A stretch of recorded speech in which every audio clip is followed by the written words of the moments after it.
Yeah. Para sa amin to. Para sa mga kabataang gusto pang bumangon. Yeah, sa poblasyon pardo, tabukan na lang saksi sa eskinang tahimik. May buhay na unti-unting napupunit. Mga matang puyat pangarap unti-unting nalulunod sa usok ng bisyo na akala nila'y sagot.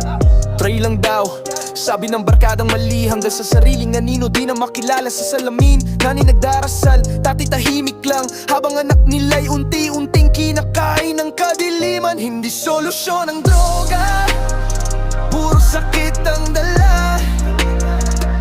Pangarap mong buo, unti-unti niyang winawasak. Sa poblasyong pardodo, pakinggan ang katotohanan. Piliin ang bukas, wag ang panandaliang kasiyahan.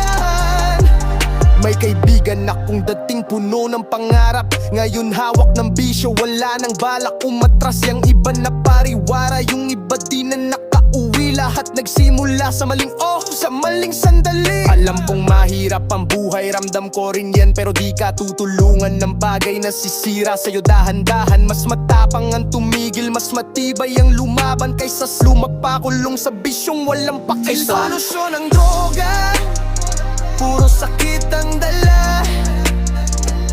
Pangarap mong buo, unti-unti niyang winawasak. Sa poblasyong pardodo, pakinggan ang katotohanan. Piliin ang bukas, wag ang panandaliang kasiyahan. Kung naligaw ka na, di pa huli ang lahat. Ang pagbabago nagsisimula sa isang hagbang. May pag-asa pa, may tutulong sa'yo. Mas mahalaga ang buhay mo kaysa sa bisyong to.